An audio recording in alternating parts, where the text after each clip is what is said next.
All right, everybody. I'm here with Anton. Anton, so pleased to talk to you today. What's up, Krista? It's good to talk to you and officially get on a video with you. I know. Likewise, I'm especially pleased to talk with you because you have a lot going on. So I'm going to start off by introducing you a little bit. So Anton is running a major hub called the Coaching Hub, which is a platform where you can find your ideal coach.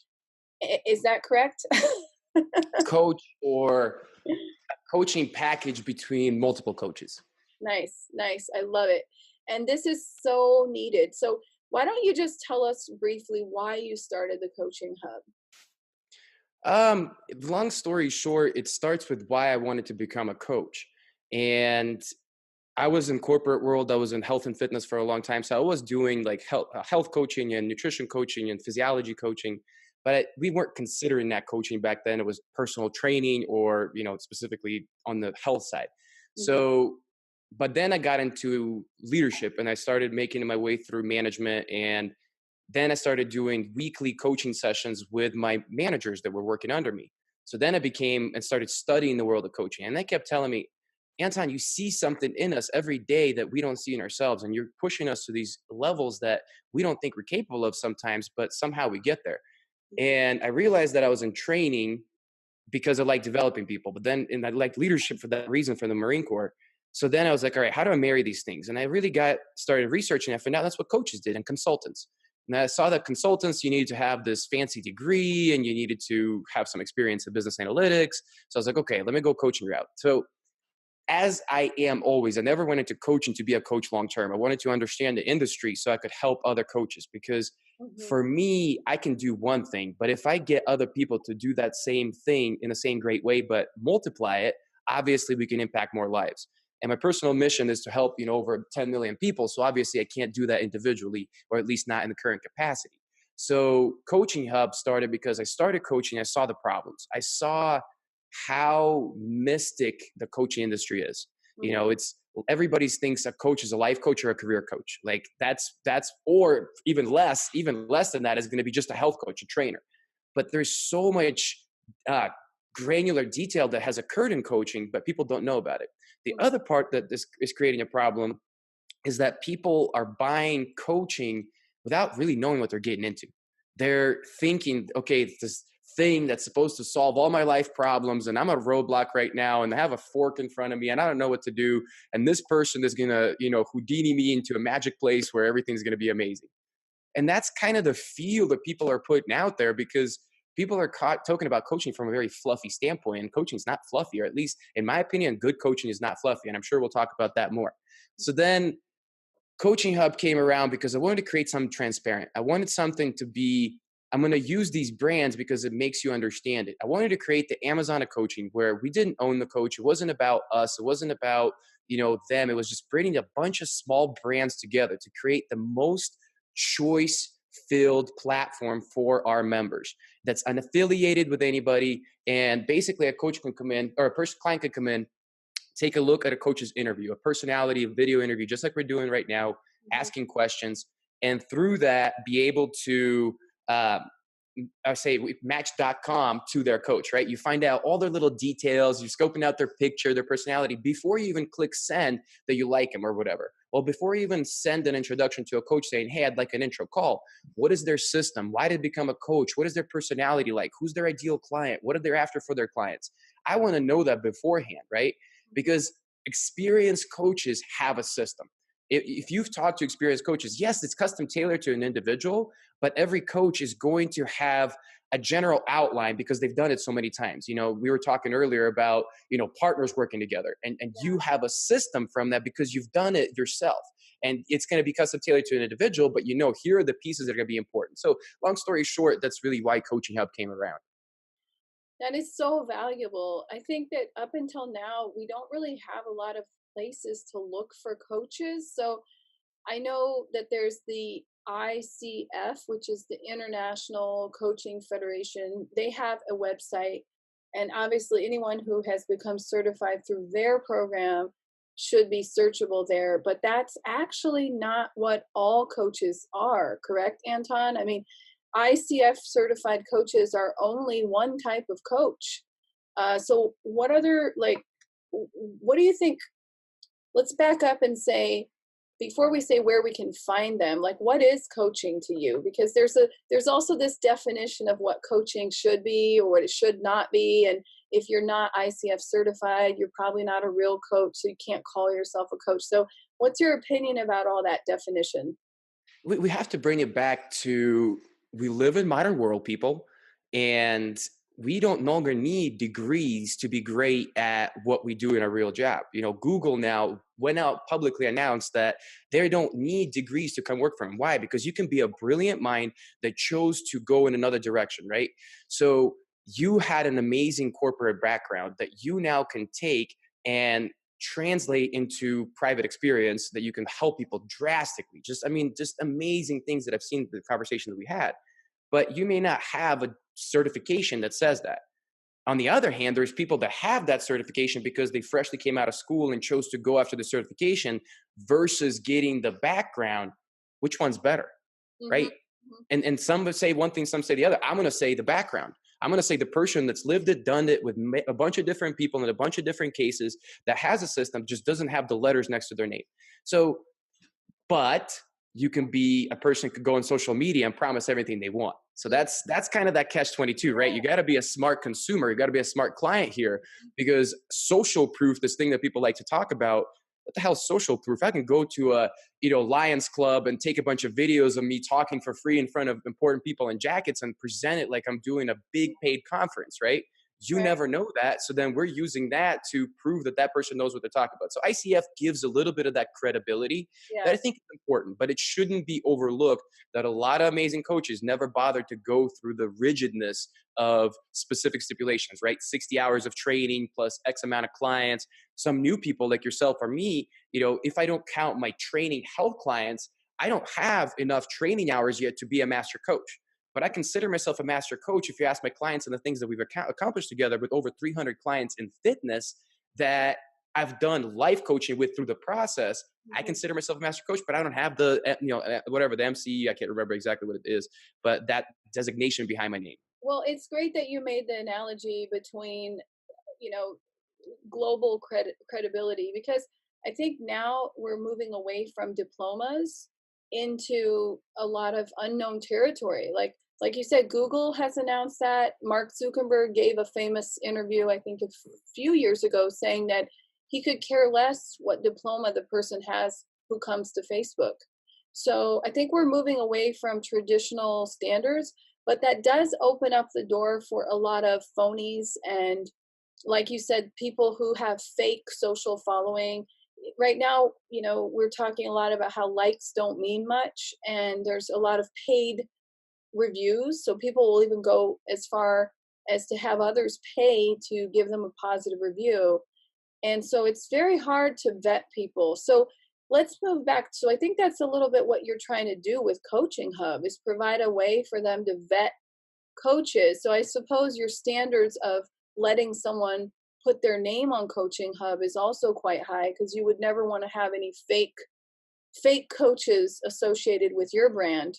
Um, So yeah, I mean, if I may jump into that, because it's so important. You hit on such a pivotal piece. It's that trust that we extend to our coaches, that we put behind our name, that mhm, has to be carried over to the client. But that's why the interview is so important, because even my trust, even my name can be considered not trustworthy because they don't know me. They don't know the brand of Coaching Hub yet, or it's not what they're looking for. The person still ultimately has to decipher themselves.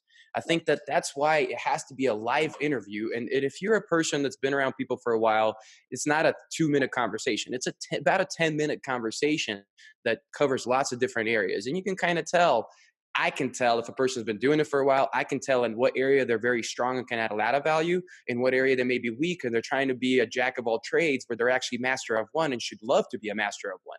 mhm. That's good. And I think for people who are thinking, okay, coaches should be accessible to everyone. Everyone needs a coach at some point. Coaches can help you grow, but they don't know how to vet a coach, what you just said is key, is like doing this, having this interview to understand the personality and the flavor of the coach. Another thing is, of course, social media, because the coach, you can tell by their presence on social media like what their philosophy is if they write about it. And so, like, I'm following several coaches, and if that coach, I keep liking his or her stuff over and over again, it means that something, there's synergy, that I'm resonating with what their message is. That doesn't make me a good match 100%, but it already gives me, it narrows it down. So if I can't agree with what they're saying, then hiring them doesn't even seem like an option. But if I like what they're saying, it means I might want to interview them. Do you think that's kind Or it's hitting a chord, right? It's hitting some sort of a chord. It's grabbing your attention. of? Mhm, Sometimes conscious. Sometimes it's things that we want in our life that is attracting us to that content, to that coach creating that content. mhm. The other thing about content, I would say, is just consistency, right? If that coach is talking about left and right and up and down, and like you can't tell what their niche is, yeah, my personal opinion, you may want to look around some more because they're trying to be something for everyone, Mhm. which means they're not going to be something amazing for someone, right? They're spreading too thin and going all over the place. And I'm sorry, they're too much of a generalist where people may need more of a specialist, but maybe they need a generalist. Like I said, just have to decipher it. And we should talk about the two differences, yeah, at some point. Yes, exactly. So backing up, we're talking about a few different things, like where to find coaches, how to hire a coach, how to vet a coach. What do you think about the expectations should be? Some people want like overnight success, and they're thinking, you know, how human nature is quick results. And I don't think with coaching that should be really the mentality, right? How do you set the tone to let your potential clients know that they're going to have to work for it, and set more realistic timelines for change? I'm going to give you the best coaching answer. It depends, right? We're gonna sound like Rafiki right now and be all wise. No, but it is in reality. It depends because what it depends on is what are we working on? What kind of coaching are we in, right? Coaching Hub has 7 major umbrellas of coaching with hundreds of different specialties within each one of them, right? So is it a career coaching situation? That's a short runway. I don't have a year to get you to find me a replacement job, right? I need you to shorten the average 26-week cycle or whatever the typical cycle is, and I need you to make it happen in 12. So we should have that conversation as we're starting out, and it depends on what kind of coach you're hiring. Are you paying somebody $10,000 to be your complete one-stop shop to where they're going to write your resumes for you, they're going to look for jobs for you, they're basically going to set it up to you just show up and interview and that's it? Or are you just asking somebody to tweak your resume, right? If it's a resume tweak, results should be almost immediate. It's something that's very simple. Now, something more complex, health coaching. Well, you've probably been eating Twinkies for the last year, so it's not going to be fixed overnight, right? So maybe 3 months, we should see good results and agree on what that looks like with a preface that there might be physiology problems in the weight, but we should discuss that up front and clear those out from a good health coach. That's what should know. Now, on the other side is identity coaching, what I do. That's what my personal brand on is built on. And well, you've probably been that way for a lot of years. This is not Twinkies worth a year. This has been, 40 years or whatever, 30 years of whatever of living this way. It's going to take a lot longer to get you to a destination where my goal for you is self-sustainment, to where you can be you and not just that cocky you that everybody likes to project. I mean, just real you, the crappy, the amazing, the beautiful, the weak, the strong, whatever it is, you in all situations where you feel as good in a button-up suit doing a presentation as you do in a dirty t-shirt, right? So that may take a year. That may take 4 years. That may take you a long time and you may never get there because you're just not doing the work. But it all depends on what kind of coaching you're after. Wonderful. That's a great response. So something caught my attention what you were talking about. You said that on Coaching Hub you have 7 different types of coaching. Could you just briefly tell us what they are? Yeah, so we have career coaches, we Mhm. have life coaches, we have health coaches, communication coaches, sales coaches, business coaches, and leadership coaches. Almost forgot. I had to Nice, look back at the board. nice. I love it. I love it. So I think that the broader audience may or may not know that there's that many types of coaching. And the other question is, do you think it's obvious the differences? Because someone might hesitate. between some of them, or is it really crystal cut different? No, because leadership coaching can be across the board. Are you a small business that needs leadership development and you're trying to run a small team, but you're actually a small business in a startup phase that may need a business coach, right? So Yes. you're hitting on an interesting point right now. And this is what my advice to your listeners is: don't seek the category of coach, seek the type of coaching you need. Mhm. So under each one of these categories, right? Every time we interview a coach, I'm going to say, Krista, what's your strength? What is the best thing that you're say a marketing coach or whatever, and that's not what you are, but say that's what you are. Mhm. And within that, you say, you know what, product branding is my best thing. That's what I'm the hottest at. I'm also good at, this and this. Some of the other stuff I do, but I'm not the best at. Right. Okay, those are the three things that we're gonna put under communication umbrella, because marketing falls under communication, but we're not gonna market you as a communication coach. We're gonna market you in all three categories of branding coach, the other two things that you mentioned as your true strength. So when a person's looking for branding, instead of having to be confused and look for a business development coach or whatever, they're able to go under communication category, find branding, and find you in there, and then put together a package that's best for them, right? So say I need a business develop overall. I may need a sales coach for a little bit of SDR and help me sales development and stuff like that. Some sales tips. I may need a business development coach for operational side. I may need a marketing coach. But right now, what the problem is with limited ability for people, they're buying one person to do it all, or maybe two at best. But that's not how it works. So I'm going Yes. to give you a football analogy, right? Where most of us in America here, hopefully, people around the world understand the analogy too. When football was first created, you had one coach that did everything. They covered offense, defense, special teams, everything. Mhm. As we learn more about football, they became more coaches. Now we have quality assurance on offense. We have a coach now that there's a coach that stands on the sideline, and one of the head coaches has a tendency to run on a sideline. His job is to pull him away so he doesn't run into the ref. That's that coach's job. And why is that needed? Because the sport has become that granular. But business has not caught up. Personal development has not caught up. We're still using jack of all trades as one-stop shops. But no, here's what we do different. We have a jack of all trades, and then they navigate the conversation. Whether you're an individual or organization, this goes both ways. We step into an organization and we assess with our 7 category leads that are responsible for each individual category, and they're going to come into a company and say, okay, looks like your need in these 4 categories. We're going to leave our category leads here to work together, and they're going to be the generalists that you need, that are going to plug and play the specific specialists needed, that your company gets the best bang for their buck. Tell me, how is there a better investment for an individual, for organization, if you got one or two people, a few people guiding it all, so it's all organized, it's all put together well, but then the best person, you get the subject matter experts to call up on the job. A buddy of mine, Lee Everett, was talking about it, and he's like, oh, it sounds like a contractor putting together a house. They don't do all the work themselves. A subcontractor is going to get the best floor or the best roofer, the best whatever to come, but they oversee the house, right? Mhm. So that's what we're about, and that's what I recommend for people to do. That's such a great analogy, and I can't imagine a better service than getting a fully customized coaching package. I mean, I know that I go to the doctor and I spend extra money to go to a functional medicine doctor because not only does he spend 1 hour with me, sometimes 1.5 hours, to really check everything, but he brings in the different specialties. So he'll tell me, okay, I want to refer you now. I'm going to bring in an acupuncturist because I think you need some stress relief. I want to refer you to these different subcategories, and I love that because instead of pretending he knows everything and just not offering me the service, or uh, trying to provide the service in an inferior way, he knows that this is what I need, and he's going to bring in the right people to help me. So it sounds a How lot much like trust does that give you, knowing that he's willing to give business to other people and not try to retain it all himself?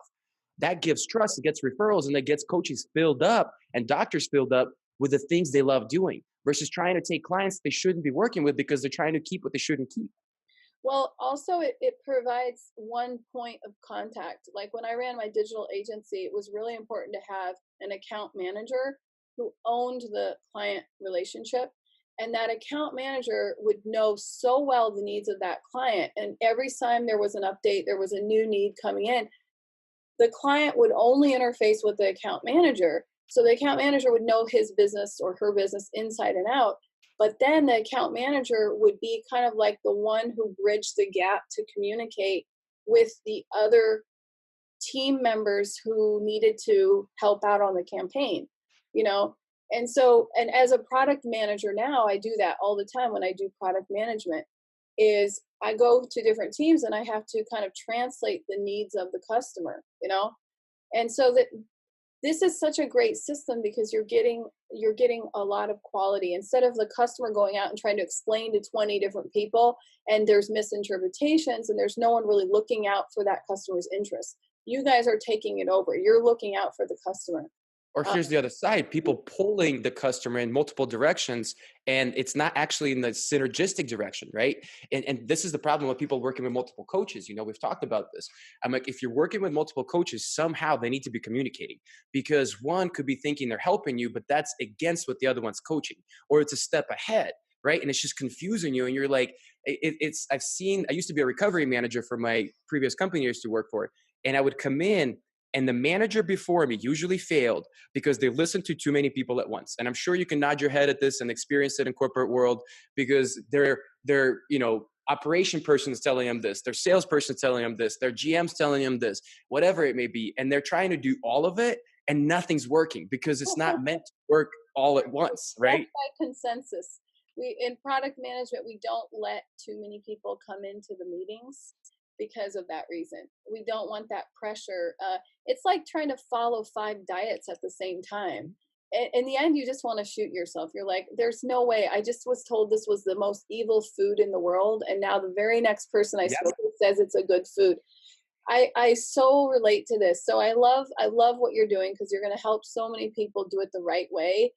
And also, I think you're going to help keep the level of quality high standard in the industry, in the coaching industry, because some people are being burned by false coaches, like you said, the one who yells the loudest on social media, who has some kind of fake following or fake reviews, and they are disappointed when they don't get the results.